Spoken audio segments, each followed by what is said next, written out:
Fala, cristãos, tudo bem com vocês? Sou Adilor Júnior, esse é o podcast Vida de Cristão. E hoje nós temos um convidado mais do que especial, abençoado. Já trouxe uma palavra abençoadora ontem aqui na nossa igreja, aqui na Nova Aliança. E hoje ele veio trazer um pouco da sua história. Eu vou apresentar para vocês o pastor Elídio. Pai Senhor, audiência, fico muito feliz pelo convite. Fico muito feliz também pela recepção, dizendo que eu amei a igreja, uma igreja abençoada, uma igreja cheia de Deus. E eu me senti muito honrado em fazer parte do culto de ontem. Que bom, e foi uma bênção, pastor. Foi top demais, foi incrível, Deus falou com o povo, Deus renovou sua igreja. Foi uma bênção demais. Uau!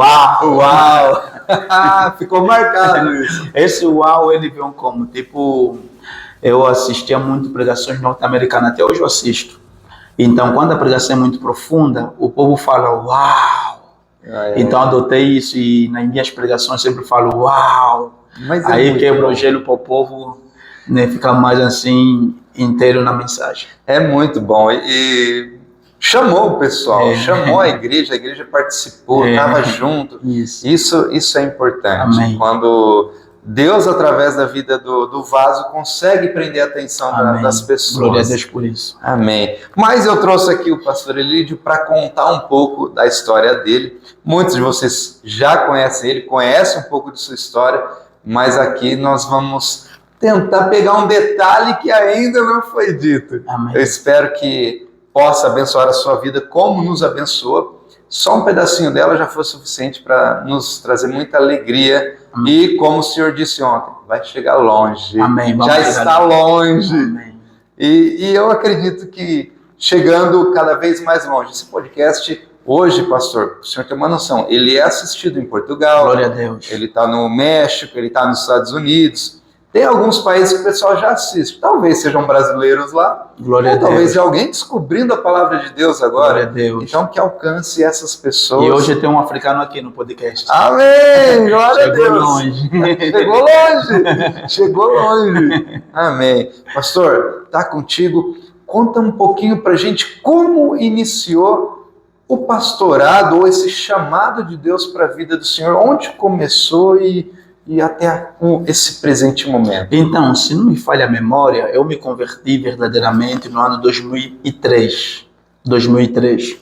E em 2004 já vinha pregando, buscando Deus, e os homens que eu tanto me espelhava no ministério e no chamado eram brasileiros. Eram o pastor Marco Feliciano, Abílio Santana, Sila Malafaia, naquele tempo em que Deus usava muito ele para revolucionar a nação angolana. E nós ouvíamos a pregação deles, e foi aí onde eu fui tendo essa fome por Deus, esse desejo de buscar mais Deus. E ali eu me dediquei no Evangelho, eu me dediquei na palavra, lendo a Bíblia, etc. Até que numa certa altura eu entrei na Jocum, centro missionário. Eu fiquei lá na Jocum durante 5 meses, 3 meses teórico e 2 meses prático. E foi lá onde Deus, fui consagrado a missionário. Mas para mim me entregar na Jocum é tudo fruto de um chamado. No ensino médio, até mesmo já no ensino fundamental, eu sentia um fogo ardendo no meu peito, Deus me chamando para uma grande obra. Eu me lembro que no ensino médio, enquanto o professor dava aula de física, ao invés de eu ver física, é como se extraísse lições de vida para a vida, entende? E aí eu sentia tanto Deus naquela aula, que eu comecei chorando mesmo. E quando eu baixei a cabeça, eu sentia como se o gemido da humanidade, pessoas chorando, clamando por socorro, desejando um evangelista para pregar a mensagem da salvação. E naquele momento eu pedi licença no professor na sala de aula e fui fora da sala, e eu comecei pensando. E eu sentia que o meu lugar não era ali. Eu sentia que Deus estava me chamando para um futuro, que tinha a ver mais com o evangelismo, um futuro em que Deus estava me levando para pregar o evangelho, em todas as pessoas dispostas a ouvirem essa palavra. Então, a princípio não foi fácil, embora eu já pregava lá no ensino fundamental e no ensino médio. Eu me lembro que formamos lá um grupo de missionários, no ensino médio especialmente, e tinha grupos de manhã, de tarde, de noite, e a nossa missão era pregar. E era tanta graça que mesmo na escola pessoas caíam no chão pelo poder de Deus. Mesmo na escola, pessoas choravam, clamando a Deus, né, por um grande avivamento, por uma grande transformação. E ali Deus foi sacudindo a escola, foi trazendo um avivamento naquela escola, e muitos foram salvos lá. Hoje muitos são profetas, outros são pastores de igreja, outros são professores da escola bíblica dominical, porque o grupo que eu havia formado para ganhar essas almas não tinha apenas a Assembleia de Deus, tinha metodista, tinha católico, tinha da Universal, nos unimos tudo em prol do Evangelho, e foi muito forte o que Deus fez lá. Então, foi lá onde eu senti aquele chamado para missões, aquela chama ardendo no meu peito para missões, e simplesmente atendi o chamado, e hoje eu estou aqui pregando o Evangelho do Cristo vivo. Amém. Que bênção. Glória a Deus. E com certeza os companheiros estão no mesmo caminho. Sim, né? estão no mesmo caminho. Porque um avivamento desse, como o senhor descreveu aí, tem que ter movido muita gente. Muitas pessoas foram impactadas. Eu me lembro que lá na Angola, a escola onde eu estudava, só numa sala tinha por volta de umas 100 pessoas, eu acho. 100, 80, porque as salas eram grandes. E tipo assim, aqui no Brasil, na faculdade especial onde eu estou fazendo, cada carteira só senta uma pessoa, onde eu estou.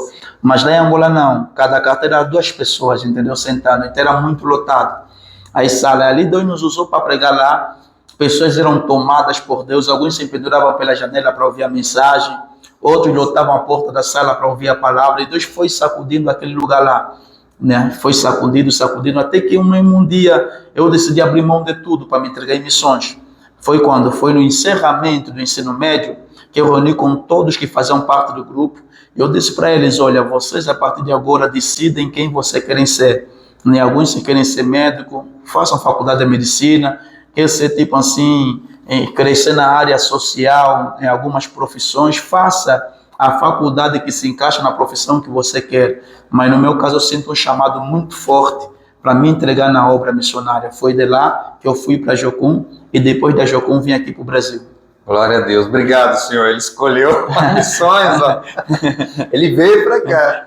Que bom, que bênção. Glória a Deus. E aí, decidiu em família. Como que foi lá, deixar todo mundo lá, vir para cá? Não foi fácil a princípio, uma vez que o Brasil, né, o Brasil, segundo a visão de muitos vejam o Brasil como Sodoma e Gomorra.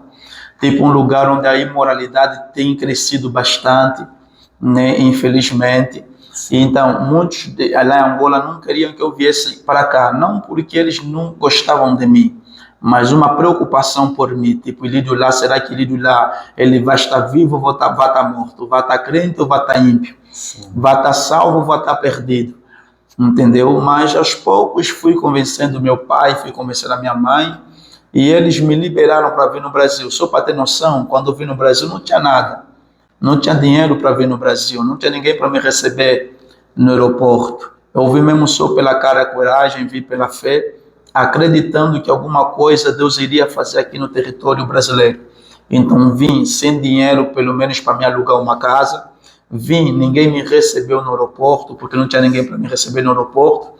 Aí eu me lembro que eu entrei num carro de uma moça, ela me viu que eu era novo, falou, jovem, você está aqui no Rio de Janeiro, e o pessoal notou que você aqui é novo, eles podem, né, colocar num carro, te levar num outro lugar, achando que você tem dinheiro, te explorarem, e talvez até podem cometer assassinato ou te deixarem por aí abandonado.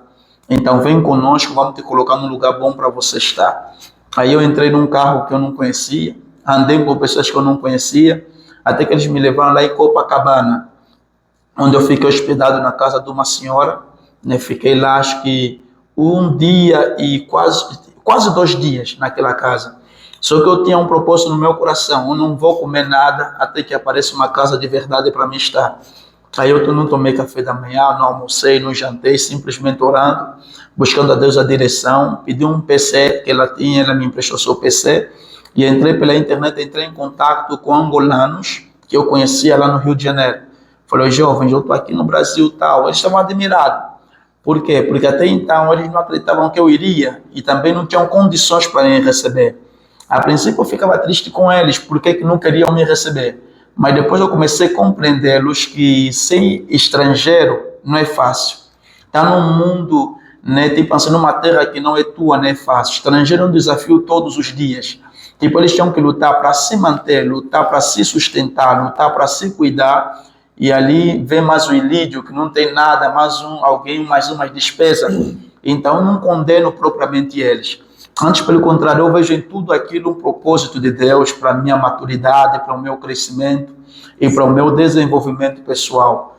E aí, depois que eu entrei em contato com eles, falei, olha, estou aqui no Brasil, eles ficaram assustados. Cara, mas você não veio. Sem dinheiro você veio. Sem ninguém para te receber você veio. Eu falei, eu vim. E o meu sonho vai se tornar realidade. Aí, alguém foi lá no Rio de Janeiro, lá, em Copacabana, me buscar.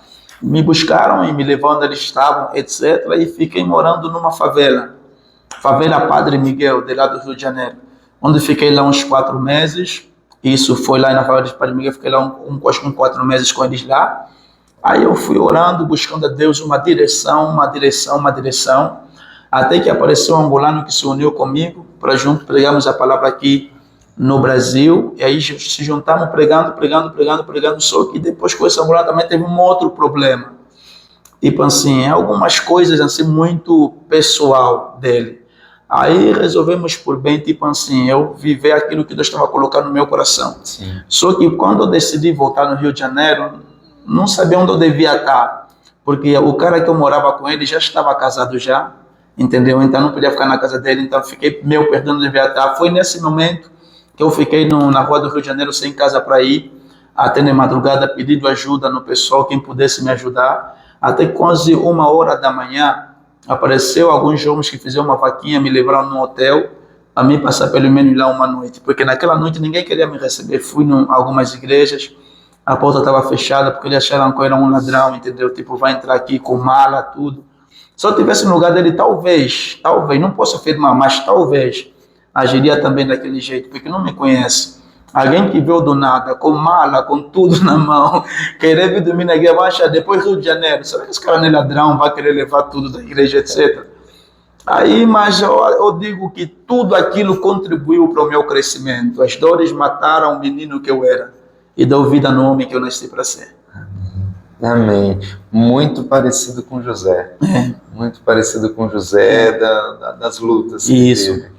Mas extraordinário. Essa parte que o senhor falou, de receber, isso é muito verídico, né? As pessoas vêm de fora, e não só aqui, em qualquer lugar, e passam essa necessidade. Muito. Cultura diferente. Sim. Não tem um amigo, não tem uma pessoa, não tem uma base. Sim. Onde você possa se firmar. Sim. E aí o senhor lutou, começou a pregar o evangelho. Pregar.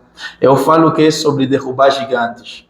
Eu derrubei gigantes orando e pregando. Sim. Sofri resistências no começo, pessoas resistiam-me.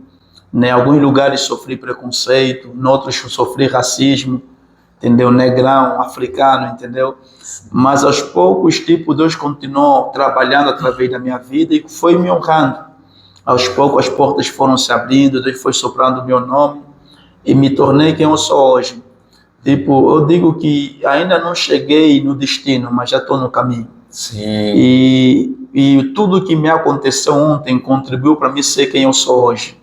Então eu louvo a Deus quando as portas se abriram, mas glorifico muito mais a Deus quando as portas se fecharam. Que foi a palavra de ontem. Eu louvo muito a Deus pelo Pedro que me acolheu, mas também glorifico pelo Judas que me traiu. Sim. Porque tudo aquilo tem contribuído e contribuiu para mim viver tudo aquilo que Deus tem reservado para a minha vida. Sim. Isso para mim é o mais importante. Então, eu não vejo nas rejeições, não vejo nas traições, diabo trabalhando.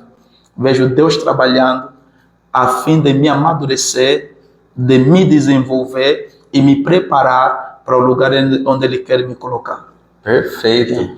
Isso vai bem com o que o senhor pregou ontem, com a palavra que Deus usou o senhor ontem, e justamente ficou marcado agora o que o senhor falou, que as dores fizeram um menino morrer. Isso. As dores, as lutas fizeram um menino morrer e nasceu um homem maduro, espiritualmente centrado em Jesus. Isso. E para quem não viu, depois tem no YouTube a palavra do pastor Elídio de ontem, do nosso ministério que nós fizemos aqui. O ministério foi um mover extraordinário, sobrenatural.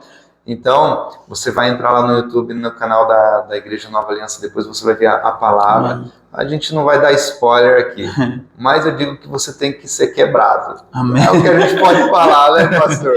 Você tem que ser quebrado. Se você quer crescer, você tem que ser quebrado. Não tem outra maneira. Tem que deixar Deus quebrar ele. E a campanha Restaurar foi uma bênção. Espero que você possa estar nos outros, que vão estar outros pregadores também. Amém.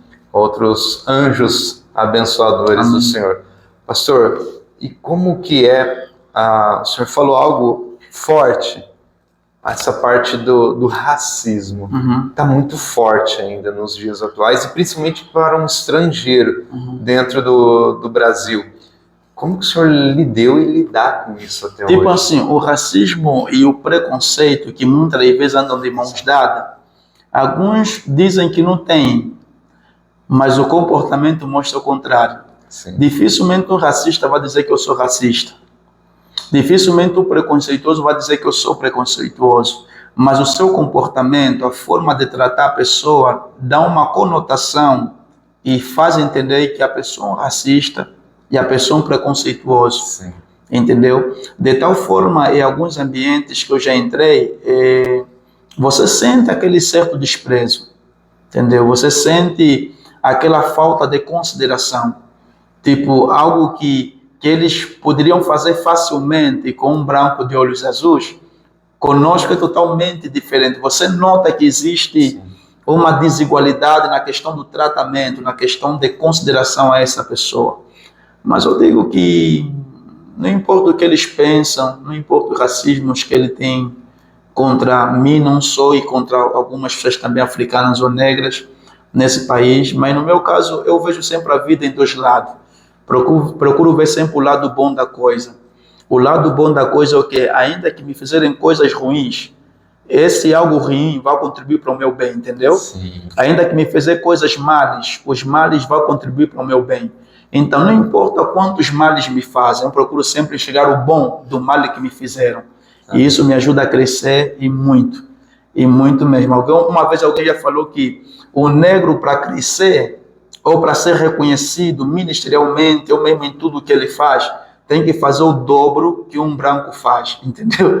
Tipo assim, o branco faz algo, mas o negro tem que fazer muito mais ainda para ser reconhecido. E eu aconselharia ao pessoal que está lá nos ouvindo, você que tem esse preconceito com os negros, esse racismo, não vence isso, supera isso, porque no fundo, nós somos todos irmãos. Não, você vê o de Adão, também vi de Adão. Tipo assim, se eu perguntar quem é o teu pai, você vai dizer que meu pai é o fulano. E se eu perguntar quem é o pai do pai do pai do pai do teu pai, você vai chegar numa conclusão que você tem um pai que nunca teve pai. E se eu perguntar quem é a tua mãe, se eu falar minha mãe é a fulana, se eu falar quem é a mãe da mãe da mãe da mãe da tua mãe, você vai chegar numa conclusão que teve uma mãe que nunca teve mãe. Então todos nós viemos do ancestral comum. Todos nós viemos só de um pai chamado Adão e viemos só de uma só mãe chamada Eva. Sim. Entendeu? Então todos nós somos irmãos. Você pode ser branco, ser negro ou pardo, mas todos nós somos todos irmãos. O teu pai é meu e a minha mãe também é tua. Sim. É mais ou menos faz assim. todo sentido. Faz todo sentido. Mas é verdade. De onde que viemos? Adão e Eva. Adão e Eva. Todos nós viemos de Adão e Eva. Todo mundo. Perfeito. E um raciocínio bem legal, bem claro. Pastor, conta pra gente, nessa trajetória, experiência que o senhor teve e tem até hoje no caminhar, o que mais marcou o senhor na trajetória com Cristo? Na trajetória com Cristo. O senhor fala, olha, essa vez aqui foi muito marcante. Tanto sendo algo bom, ou sendo algo ruim, mas algo que marcou. Por que a gente faz essa pergunta? Porque às vezes tem coisas que nos marcam e dependendo do cristão, da maturidade de um cristão, ele corre. Ele não permanece como cristão. Ele foge, ele abandona.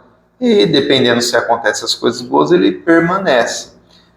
Tanto que tem muitos ministérios hoje que as pessoas falam, o ministério da prosperidade. Ou o ministério da sofrência. Então, o que é que marcou o senhor, que o senhor permaneceu? Não, olha... Tipo, uma experiência de vida que me marcou, Exato. mas apesar dessa experiência eu permaneci minha fé em Cristo. Quando eu cheguei no Brasil, eu era muito inocente. E tinha um rapaz, eu não vou falar o nome dele, questão de ética. E também não vou falar a origem dele, questão de ética. Ele falou para mim alguém que eu confiava muito. Ele me disse: Lídio, você está no Brasil e o pessoal que mora na tua casa não são pessoas confiáveis. Eles podem destruir você.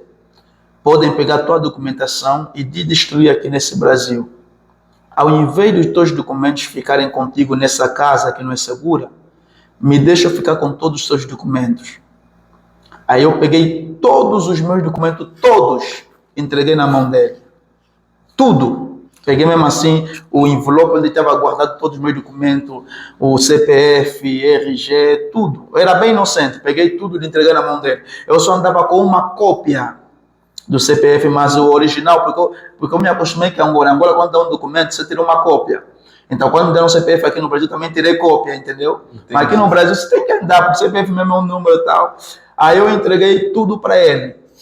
Só que o que ele fez? Ele pegou tudo que eu lhe dei e ele comprava coisas em meu nome. E ele me deixou uma grande dívida.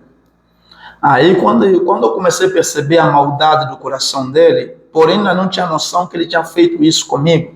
Mas quando eu comecei a perceber a maldade do coração, que nem um cara assim confiável, decidi conversar com ele para a gente se separar. Ele ficou a vida dele, eu fui viver minha vida, tipo, atender o meu chamado de pregador do Evangelho. Foi nesse momento que eu me enquadrei na Assembleia de Deus de Madureira, um pastor me recebeu, onde eu fui levantado a evangelista na Madureira, porque antes de ser evangelista eu já fui pastor da igreja também aqui no Brasil. Fui pastor da igreja. Aí quando eu me separei dele, aí só sei que Santo André me ligou, depois de alguns meses. Tu és o Lídio Boaventura? Eu falei: sim, só. Então você tem uma dívida de X reais. Falei: como assim? Não, você tem essa dívida de X reais, qual é a nossa negociação? Falei: primeiro, eu não estou entendendo, eu não sei o que é Santander. O que é Santander? Ele falou: Santander é um banco. Falei: mas não conheço esse banco. O banco até então que eu uso é Banco Caixa. Aquele Caixa Econômica. Não conheço o Banco Santander. Ele falou: não, mas você fez compra tal, e era uma dívida mesmo. E quando eu fui buscar o extrato, com aquele dinheiro ele comprou TV, comprou telefone, instalou a internet, comprou um monte de coisa, tudo em meu nome. E deixou meu nome sujo. De tal forma, como eu não tinha condições para pagar essa dívida, e eu não tinha como provar que foi ele que usou, porque ele comprou tudo pela internet. Como é que eu vou comprovar se ele comprou pela internet? O que é que eu vou explicar se ele tem todos os meus documentos? Será o nome da minha mãe, do meu pai, entre outros? Estava lá tudo no documento. Aí a única solução que eu fiz é o que é, né? Tudo que eu tinha até então, comecei a comprar tudo à vista. O meu primeiro carro, como não podia parcelar porque o meu nome estava sujo, era à vista. Entendeu? Alugar a casa, não podia alugar a casa pela mobiliária, tem que ser pelo dono, diretamente com o dono da casa. Minha mobília tem que ser tudo à vista, tudo que eu comprava à vista, porque o meu nome estava sujo. Mas graças a Deus, esse ano já consegui superar, paguei toda a dívida. Oh, glória. Agora estou livre para fazer dívida.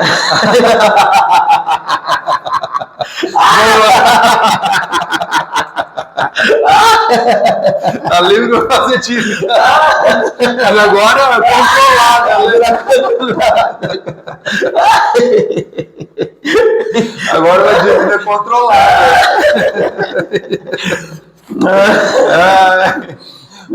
Para você que está em casa e prestou atenção nisso, você já passou com alguma coisa disso, que eu já sei, eu já passei por isso também, o pastor Elidio passou.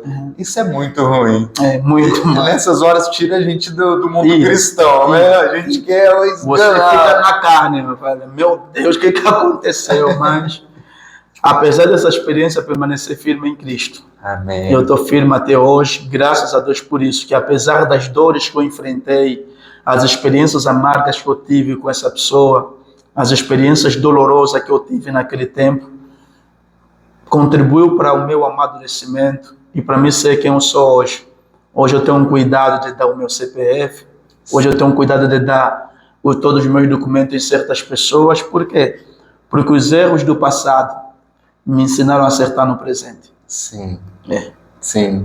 E com certeza hoje valoriza muito mais, né? O senhor se valoriza. Isso. Eu aprendo muito às vezes, algum treinamento, algum curso que a gente faz e os palestrantes falam, se você não se valorizar, quem é que Quem vai te valorizar? Quem vai te dar valor? Quem vai acreditar no seu sonho?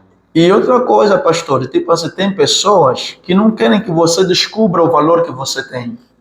Tipo, eles te vejam como uma Amazônia. Tipo, eles não querem o teu bem, eles querem os teus bens. Sim. Entendeu? Eles se aproximam de você não porque querem te ver bem, eles só querem sugar os teus bens. Sim. Por isso que a Bíblia fala a respeito de uma mulher que tem espírito de adivinhação.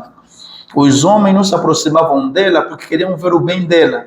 Os seus senhores, eles tinham ela como propriedade, como um produto, para dar lucro para eles. Entendeu? Eles não faziam a moça enxergar que ela tinha valor, que ela merecia ser amada, respeitada e valorizada.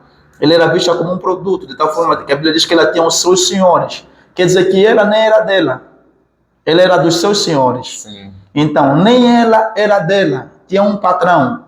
Na verdade, tinha vários patrões. Patrões físicos, que eram os senhores, e patrões espirituais, que era o demônio que possuía o corpo daquela mulher. Então, simplesmente usavam o talento dela, ou o espírito que ela tinha no seu corpo, para eles ficarem cada vez mais ricos. Até que apareceu um Paulo que disse, não, eu não quero o bem dela. Ou melhor, eu não quero os bens dela, eu quero o bem dela. Aí Paulo, em vez de usá-la para ter recursos, Paulo expulsou os demônios que estavam no corpo daquela mulher. Então tem pessoas que enquanto você não sabe o valor que você tem para eles, está bom.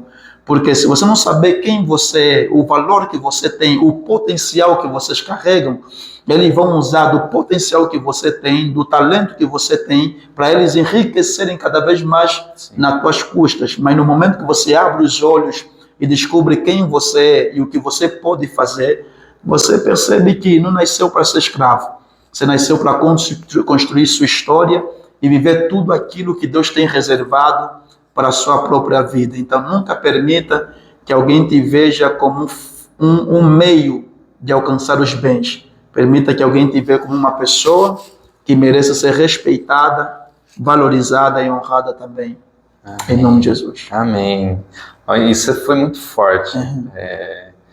Se valorizar é algo que as pessoas hoje em dia fazem pouco. Isso. E quando fazem de forma errada, né?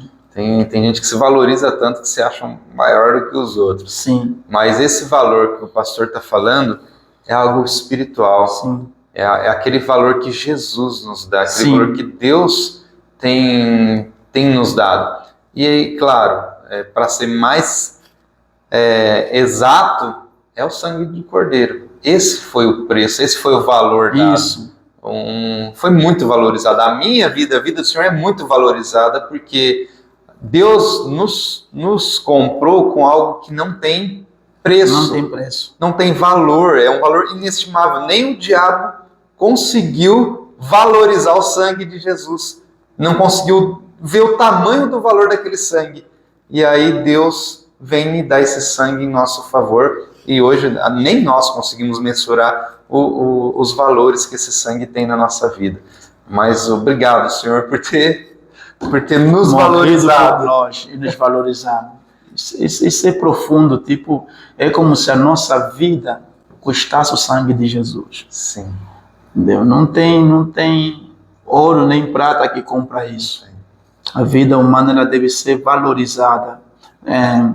Me lembro, isso aprendi com um mentor meu de Angola, quando Jesus Cristo estava a ser tentado pelo diabo. O diabo lhe falou como: Jesus, me adora e eu te darei tudo isto. Só que Jesus Cristo não veio buscar tudo isto. Jesus veio buscar todos estes. Então o diabo lhe ofereceu isto, mas ele veio buscar estes.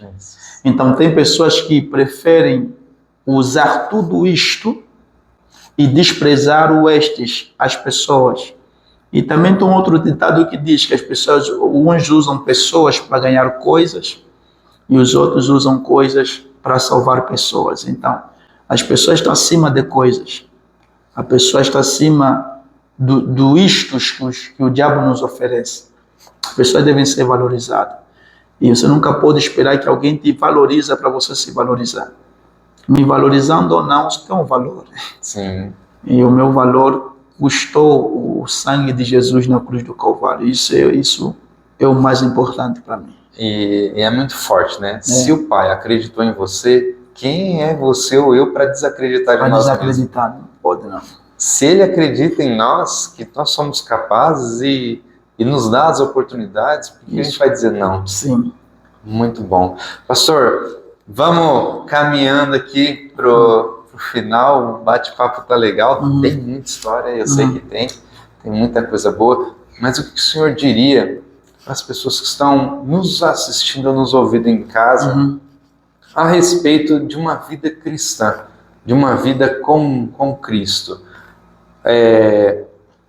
Claro, a Bíblia é um manual perfeito, mas a Bíblia não consegue relatar o que o senhor está vivendo agora, ela consegue dar a direção. Olha, se você estiver passando por isso, mas cada um tem a sua particularidade, Sim. O seu problema pessoal, a sua vitória pessoal. O que o senhor diria para a pessoa que está em casa, um conselho, uma direção a respeito da vida, das coisas que vão acontecer, que já aconteceram, que no mundo que a gente vive hoje, a gente sabe que tem muitas coisas atrativas, muitas coisas que atraem a nossa atenção, chamam a nossa atenção e despertam desejos, vontades em nós de, às vezes, ter coisas, às vezes de andar por um caminho que não é o correto.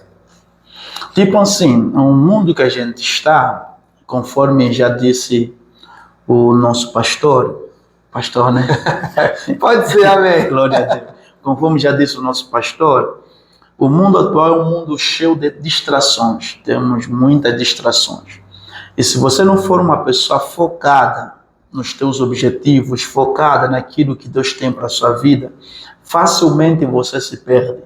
Porque o que nos dá a capacidade de não se distrairmos com certas distrações é o foco. E para você ter esse foco, você tem que saber onde você quer chegar.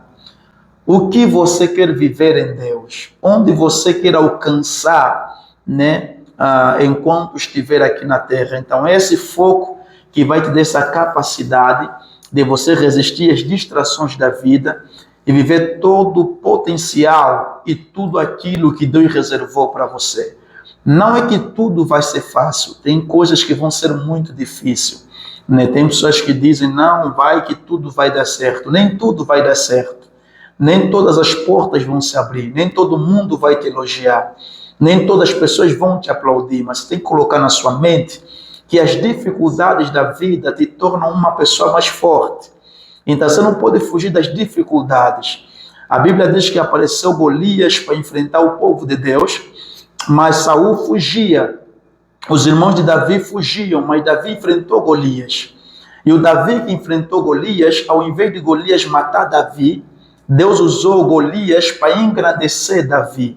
Então ali você percebe que o milagre que o Davi precisava estava no Golias que muitos fugiam. Então a grandeza que Davi devia ter estava escondido no Golias que muitos fugiram. Então o tipo de Golias que você enfrenta define o tipo de palácio que você vai governar. Então coloque isso na sua mentalidade. Em vez de você fugir o Golias, em vez de você fugir os desafios da vida, tenha coragem para enfrentá-los, porque nenhuma dor dura para sempre. As dificuldades vão te amadurecer, as traições vão te amadurecer, as coisas ruins dessa vida vão te amadurecer, mas, por favor, ainda que for muito doloroso a experiência, não desista. Não desista do teu foco, não desista do teu chamado, não desista daquilo que Deus colocou no seu coração, porque tarde ou cedo você vai chegar lá. E quem te vendeu como sonhador no passado vai ter que te aceitar como governador no futuro. O mesmo aconteceu com Jó. Jó foi vendido, mas o mesmo que venderam, ou melhor, José. José foi vendido, mas os mesmos que venderam José foram obrigados a aceitar José.